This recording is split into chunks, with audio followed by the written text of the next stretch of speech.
दोस्तों, पिछले भाग में हमने देखा कि रोहित कमरा नंबर 666 में एक भयानक काली परछाई से घिर गया था।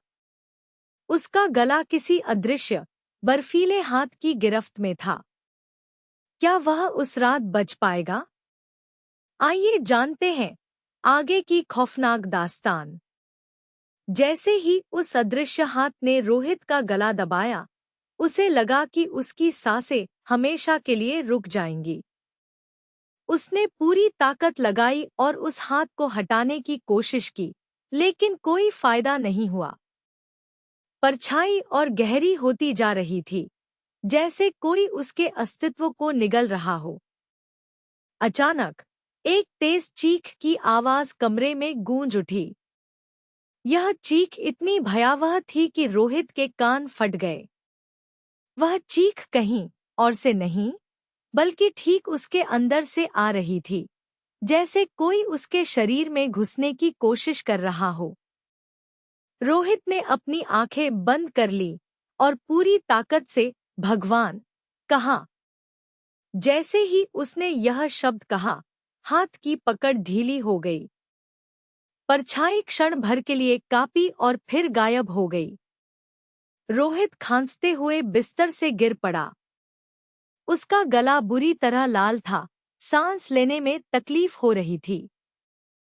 वह हाँफ रहा था, जैसे अभी-अभी मौत के मुंह से निकला हो। सारी रात वह एक कोने में दुबका रहा, सुबह होने का इंतजार करता रहा। सुबह होते ही उसने होटल छोड़ने का फैसला कर लिया। लेकिन कमरा नंबर 666 उसे इतनी आसानी से जाने नहीं देने वाला था। जब वह रिसेप्शन पर पहुंचा, तो मिस्टर शर्मा वहीं थे, अजीब तरह से मुस्कुराते हुए। उन्होंने रोहित की ओर एक अजीब मुस्कान के साथ देखा। क्या हुआ पत्रकार साहब? कमरा पसंद नहीं आया? रोहित ने जवाब दिया। मुझे तुरंत चेकआउट करना है, मिस्टर शर्मा ने हंसते हुए कहा। कमरा नंबर 666 से कोई चेकआउट नहीं कर सकता। एक बार जो वहां गया, वो वहीं का हो जाता है। उनकी आंखों में शैतानी चमक थी। रोहित डर गया। उसने भागने की कोशिश की, लेकिन होटल का मुख्य दरवाजा बंद था। खिड़कियों से बाहर घना जंगल दिख रहा था, जैसे कोई उसे अंदर फंसा रहा हो। वह होटल के स्टाफ को ढूंढने लगा, लेकिन कोई नहीं था। होटल पूरी तरह से खाली था, सिवाय मिस्टर शर्मा और रोहित के। रोहित वापस अपने कमरे की ओर भागा।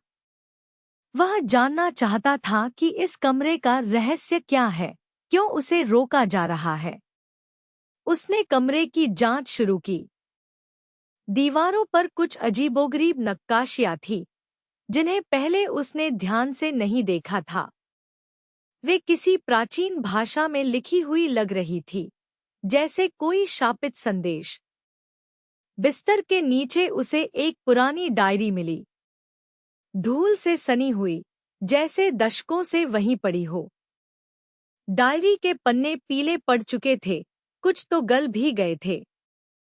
उसमें 1950 के दशक की तारीखें थीं।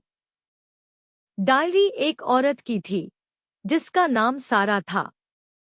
वह भी इसी होटल में काम करती थी। डायरी में लिखा था कि होटल का मालिक, मिस्टर शर्मा का दादा, एक शैतानी ताकतों का उपासक था।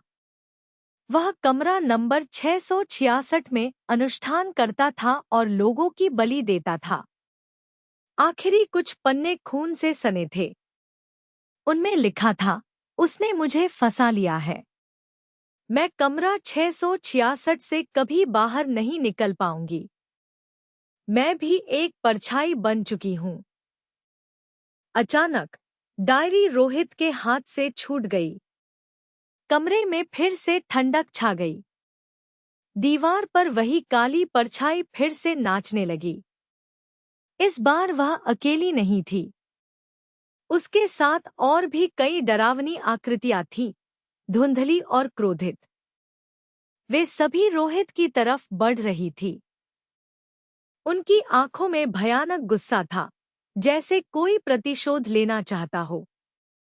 रोहित समझ गया, सारा की आत्मा और उन सभी पीड़ितों की आत्माएं उस कमरे में कैद थी। वे रोहित को भी अपने साथ ले जाना चाहती थी, हमेशा के लिए। क्या रोहित उन आत्माओं से बच पाएगा? क्या वह कमरा नंबर 666 के शाप को तोड़ पाएगा? जानिए अगले और अंतिम भाग में।